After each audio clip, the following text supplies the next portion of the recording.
తరఫున జోహార్ జోహార్ జోహార్ జోహార్ అంబేద్కర్ ఆలోచన విధానం, అంబేద్కర్ ఆలోచన విధానం.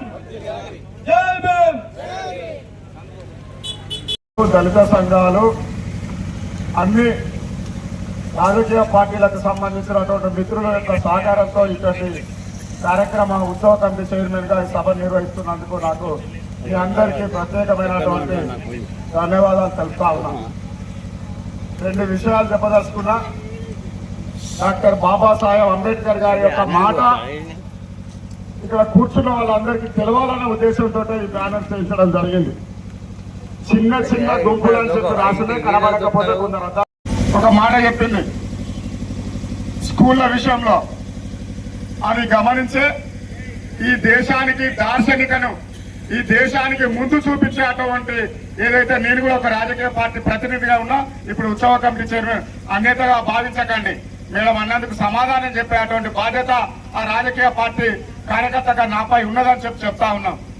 అవన్నీ గమనించే మీరు ఏదైతే గిరిజన బలహీన వర్గాల షెడ్యూల్ కులాలని చెప్పి మీరు ఏదైతే సంబోధించిందో వాటిని అన్నిటికీ రూపుమాపడం కోసమే ఇక్కడ ఉన్నటువంటి తెలంగాణ సర్కార్ ఇంటిగ్రేటెడ్ స్కూల్ అని చెప్పి కులాలకు మతాలకు వ్యతిరేకంగా అందరూ సమిష్టిగా చదువుకోవాలనే ఒక సదుద్దేశంతో ఇవాళ సమీకృత విద్యాలయాలను నిర్మించడం కోసం ప్రతి నియోజకవర్గానికి ఒకటిగా ఇవాళ ప్రారంభోత్సవం జరిగింది. వివిధ గ్రామాల నుండి వచ్చినటువంటి బలహీన వర్గాలు, దళితులు, గిరిజనులు, మరి ముఖ్యంగా అంబేద్కరిస్టులకు అందరికీ ప్రత్యేకమైనటువంటి వందనాలు తెలియజేస్తూ మన ముఖ్య వక్త అయినటువంటి ప్రొఫెసర్ ఆనంద్ కిషోర్ సార్ గారిని ఒక 5 నిమిషాలు మాట్లాడతాడు. ఆ అనంతరం మన అందరం భోజనం చేసి వెళ్లవలసిందిగా మనవి చేస్తూ మీ అందరికీ ప్రత్యేకమైనటువంటి జై భీములు తెలుస్తూ ముగిస్తా ఉన్నాను. జై భీమ్, జై భీమ్. Thank you sir. మహనీయుల ఉత్సవ కమిటీ చైర్మన్ శ్రీ కొలుగూరి రాజు గారికి, సభ మీద ఆసీనులైన మిగతా పెద్దలందరికీ, సభ ముందు కూర్చున్న సోదరిమణులకు భారతరత్న బాబాసాహెబ్ డాక్టర్ బిఆర్ అంబేద్కర్ గారి 135వ జయంతి శుభాకాంక్షలు తెలియజేస్తున్నాం.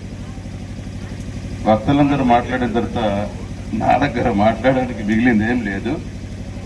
అయినా కూడా ఒక 2 నిమిషాలు మాట్లాడి మిమ్మల్ని నిరుత్సాహపరుచుకుంటా 2 నిమిషాలు మాట్లాడదలుచుకుంటాం. కవ లక్ష్మారెడ్డి గారు చెప్పినట్టు ఆయనతో ఏకీభవిస్తూ నాకు కూడా ఒక ఆలోచన ఉంది. ఏంటంటే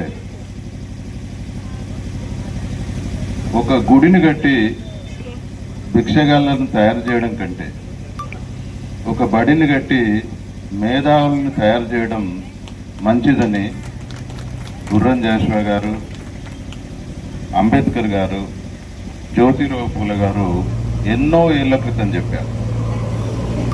జ్యోతిరావు పూలే గారు అయితే చదువుకోవడం వల్ల విద్య వస్తుంది, ఆ విద్య వివేకాన్ని ఇస్తుంది, వివేకం నీతిని బోధిస్తుంది, నీతి సంపదను ఎలా ధర్మంగా సంపాదించాలో నేర్పుతుంది, ఆ ధర్మంగా సంపాదించిన సంపద ఎలా పురోగతిని ఇస్తుందో నేర్పుతుంది, ఆ పురోగతితో మానవ జీవితం ఎట్లా సంతోషంగా ఉంటుందో జ్యోతిరావు పూలే గారు చాలా రోజుల క్రితం చెప్పారు. గుర్రం జాషువా గారు అయితే హిందూ దేవాలయాలు, మసీదులు, చర్చిలు కట్టడం కంటే పాఠశాలలు నిర్మించడం గొప్ప అని తన కవిత్వంలో చాలా చక్కగా ఒక చోట చెప్పారు. ఆయన ఏమన్నారంటే, ప్రతిమల పెళ్లి చేయుటకు 100,000 వ్యయంతురు గాని దుఃఖిత మతలైన పేదల ఫకీరుల శూన్యములైన పాత్రలను మెతుకు విధిల్పది భరతమేదిని 33 కోట్ల దేవతలెగబడ్డ దేశమున భాగ్య విహీనుల క్షుత్తులారునే. అంటే మనం రోజు రాముని కళ్యాణము, సీతా కళ్యాణము ఇట్లా చేసుకుంటూ పోతే భారతదేశంలో 33 కోట్ల దేవతలు ఉన్నారు. వాళ్ళందరికీ కళ్యాణం చేసుకుంటూ పోతే భారతదేశ బడ్జెట్ సరిపోదు. దానికంటే కొన్ని పాఠశాలలు నిర్మిస్తే ఈ సమాజంలో ఉన్న అక్షరాస్యత నిర్మూలన జరుగుతుంది, అజ్ఞానం పోతుంది, జ్ఞానంతోనే మనము మంచి మానవులుగా తయారు కావద్దని ఎన్నో రోజుల క్రితం చెప్పింది. అయితే ఈ కుల వివక్ష అనేది, జాతి వివక్ష అనేది, వర్ణ వివక్ష అనేది ఒక భారతదేశంలో జరిగిన సంఘటన కాదు. ప్రపంచంలో మహాప్రస్థానంలో శ్రీశ్రీ గారు చెప్పినట్టు ఏ దేశ చరిత్ర చూసినా ఏమున్నది గర్వకారణం, నరజాతి సరస్వ సమస్తం పరపీడన పారాయణత్వం. అమెరికాలో జాతి వివక్ష ఉంది, సౌత్ ఆఫ్రికాలో వర్ణ వివక్షణ ఉంది, భారతదేశంలో కుల వివక్ష ఉంది. ఈ వివక్షలన్నింటినీ ఎదుర్కోవాలంటే చదువు ఒక్కటే ఉత్తమమైన మార్గమని డాక్టర్ బిఆర్ అంబేద్కర్ గారు భారత రాజ్యాంగం ఎన్నో రోజులు కష్టపడి బాగా చదువుకోవడం వల్లనే డాక్టర్ బిఆర్ అంబేద్కర్ గారికి డ్రాఫ్టింగ్ కమిటీ చైర్మన్గా ఉండే అవకాశం వచ్చింది. రాజ్యాంగ పరిషత్ చైర్మన్ బాబు రాజేంద్ర ప్రసాద్ అయినప్పటికీ దాంట్లో చాలా కమిటీలు ఉంటే డ్రాఫ్టింగ్ కమిటీ అనేది కాన్స్టిట్యూంట్ అసెంబ్లీలో ఒక రకమైన సబ్ కమిటీ. ఆ డ్రాఫ్టింగ్ కమిటీకి బాగా చదువుకోవడం వల్ల, వివిధ దేశాల రాజ్యాంగాలని క్షుణ్ణంగా చదవడం వల్ల భారతదేశానికి ఉత్తమమైన రాజ్యాంగాన్ని ఇచ్చే గొప్ప అవకాశం డాక్టర్ బిఆర్ అంబేద్కర్ గారికి వచ్చింది. మనం కూడా మన పిల్లల్ని బాగా చదివించి మంచి ప్రవర్తన ఇవ్వాలని, ఇక్కడ ఉన్న ఒక్కొక్క సోదరిమని ఒక్కొక్క భీమాబాయితో సమానం.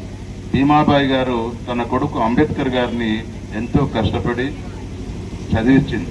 రమాబాయి తన భర్త అంబేద్కర్ గారిని ఆమె ధరించడానికి సరైన దుస్తులు లేకపోయినా ఒకరోజు అంబేద్కర్ గారు హిందూ కోడ్ బిల్లుని సాధించి ఇండియాకు వచ్చినప్పుడు, భారతదేశంలో ఆయనకు సన్మానం జరుగుతున్నప్పుడు భర్త సన్మానం చూడడానికి వెళ్ళాలంటే ఆమె దగ్గర చీర లేకుండే.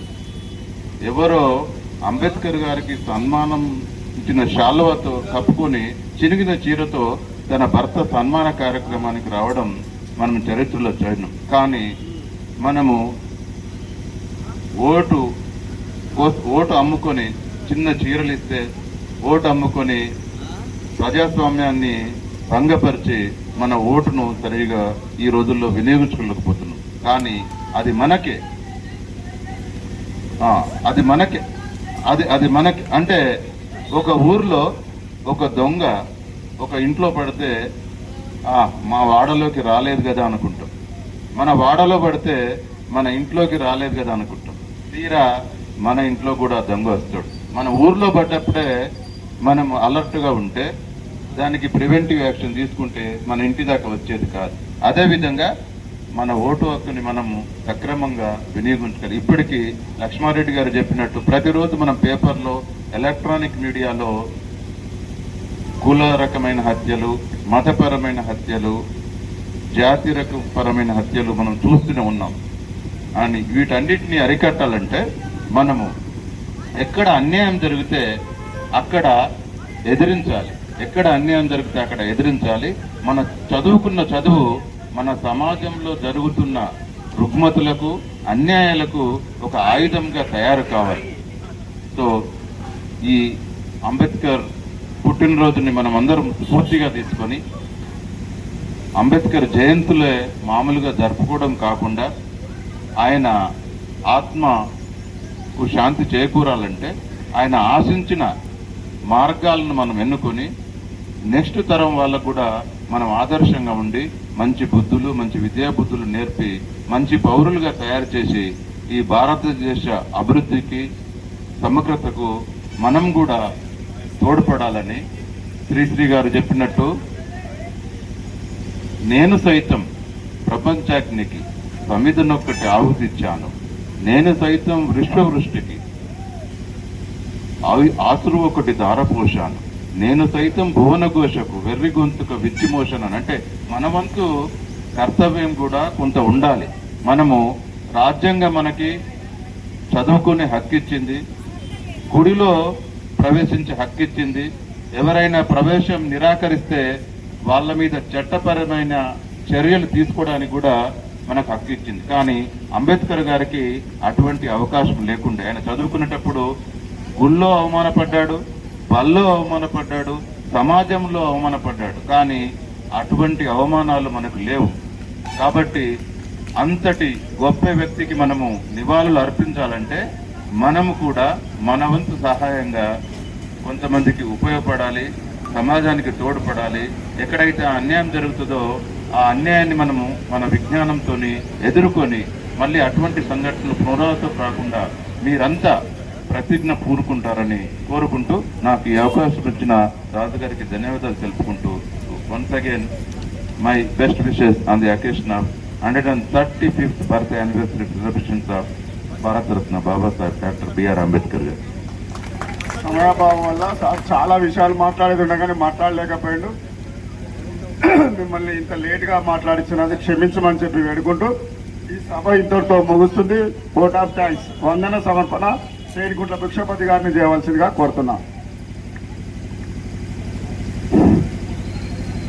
ఈరోజు జయంతి కార్యక్రమానికి ఇచ్చేసినటువంటి మరి అధ్యక్షత వహించినటువంటి కొలువు రాజుగారు గారికి మరియు లీడ్ ప్రొఫెసర్ మరి ఆనంద్ కిషోర్ గారికి, స్టేజ్ మీద ఉన్నటువంటి మిత్రులందరికీ, స్టేజ్ ముందు ఉన్నటువంటి అక్కలకు, మరి వివిధ గ్రామాలలో ఈరోజు కార్యక్రమాలు ముగించుకొని మరి మాణిక్యపూర్, రత్నగిరి, మల్లారం, మరి బిందర్పల్లి మిత్రులైతే ప్రతి సంవత్సరం చేస్తూ ఉంటారు.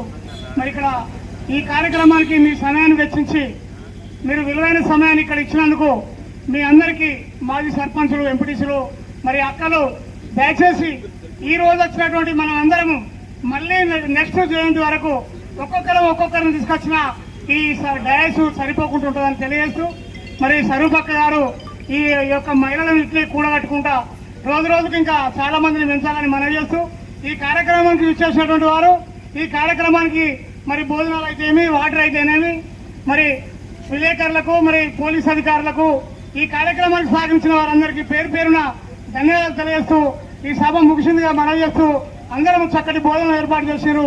ఆ భోజనం చేసి పోవాల్సిందిగా మనం చేస్తా ఉన్నాం. జై భీమ్.